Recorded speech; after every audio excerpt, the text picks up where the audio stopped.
I don't know about you, but I have seen some absolutely incredible survival pantries online.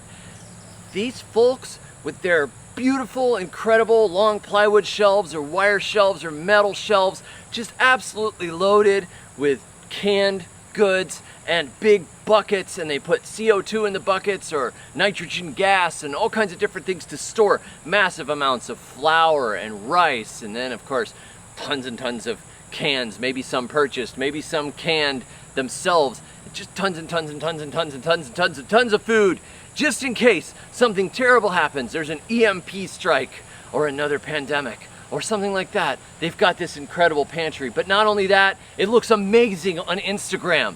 And that's really the really important thing. Mostly. I've got some ideas that I want to share with you, but it'll be after the fountain.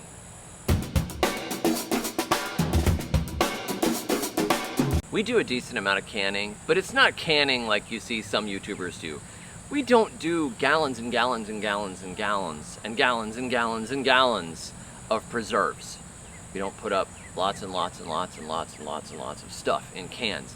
And that's mostly because we're a little bit disorganized.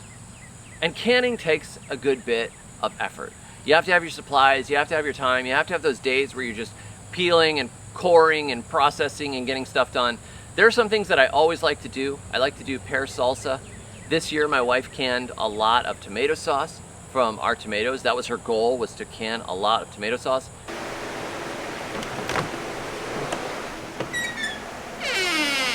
And almost every year I make some smoked hot pepper sauce, which is a big hit, and it's something that we often give away.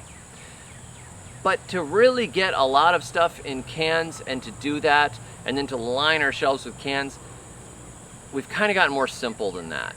And it may just be laziness, but I like to pretend that it's minimalism and it's being practical. So we're gonna pretend that this is a really good thing to do for the rest of this video. And you can measure it for yourself and decide if that's true or not. Oh dear.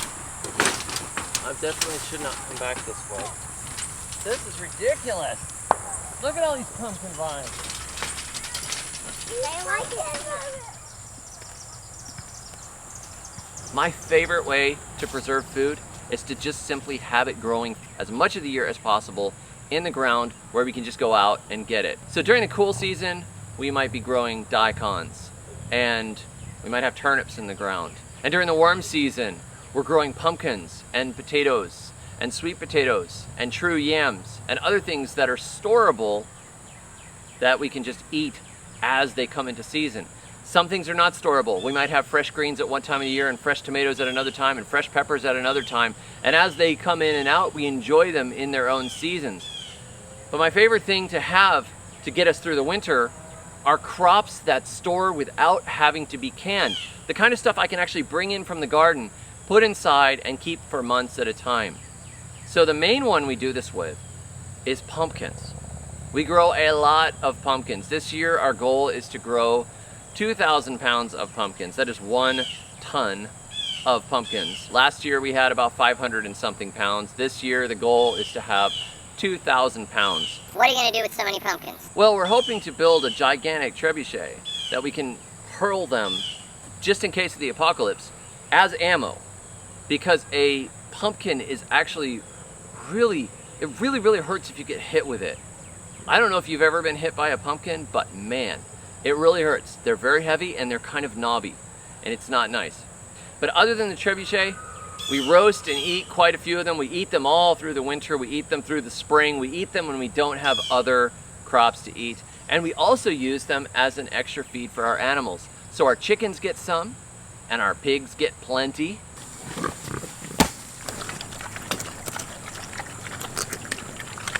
And our cows even got some last year. So we are converting the extra pumpkins into animal products such as milk, meat, and eggs.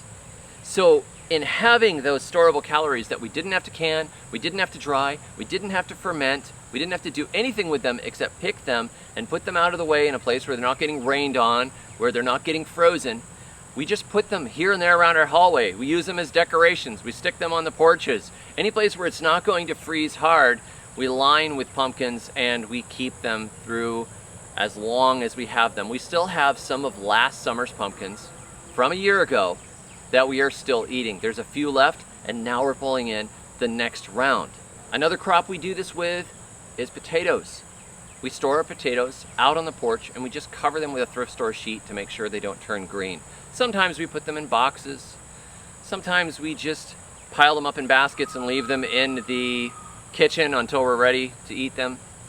But generally we just leave them out on the porch and we cover them with a sheet and we just let them stay there until we eat them. We get a few months of eating potatoes that way, and about the time the potatoes are coming out, the pumpkins are coming in.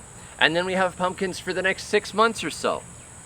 About the time the pumpkins are finishing up, we're coming into the fall. And then we start getting sweet potatoes, and we get piles and piles of sweet potatoes. And sweet potatoes keep quite well too on our porch, just like the white potatoes, except we don't have to cover them. We generally just put them in paper bags or we put them in boxes and set them aside in the pantry or on the porch, someplace where they're not going to freeze, so we have them. And then we have true yams that are in the ground. And those true yams in the ground, we can dig through the winter when we want them, just like we also dig our cassava through the winter. And that brings us into daikon season again, and it brings us into turnip season, and then we're back coming around into potatoes and pumpkins and sweet potatoes through the year. So by eating through the year and having crops that are also storable, we don't actually have to do a lot of canning and dehydrating. And now our climate being mild, it helps a lot with this.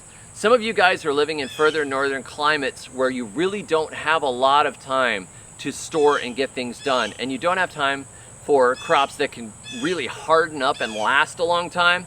And in that case, you're going to want to expand and really learn to can and preserve or freeze or however you want to do it. But for us, storable and simple here in Zone 8B keeps us going through the years. We eat in season, and then whatever keeps for a long time, we eat for most of the year. And that's our sweet potatoes, our pumpkins, and some other roots out of the ground. So just a few thoughts there. Pumpkins are often overlooked as a useful storage crop, but they have a decent amount of calories, they have good nutritional content, and they keep for a very long time. Some varieties keep for a year or more, like the Seminole pumpkins that we've been growing for years. Others might keep for 6 months or so. All of them taste better, unless they're some of the Peppo varieties that are very quickly needing to be eaten. Most of them taste better after they've been stored for a month or so, and the carbohydrates start to turn from starches to sugar, and the flavor comes out. It just gets much better under storage, and so your pumpkins get more enjoyable as the year goes on instead of less. They actually improve over time until one day they spontaneously rot and they leave a spot on your wood floor. I hope this is useful to you. Pumpkins are really easy to grow, and I've got more on how to grow them on my blog, and also there's a lot of sharing going on in our new community. If you want to interact with me directly and other good gardeners, we do have a community now where that can happen, and I will put a link to that below. That is the Survival Gardener community on School. It's very affordable. It's more than worth the price of admission because food security is what we need right now, and that's what you're going to learn over there. So check out the link below to my new community, and I'll see you over there. Go out there and grow some stuff that you can keep and eat through the entire year. You're going to be glad you did. You don't necessarily need to have pantry envy. Maybe some other people will see your pumpkins and have pumpkin envy. And then you can just give them one, and you'll be friends. Catch you next time. And until then, may your thumbs always be green.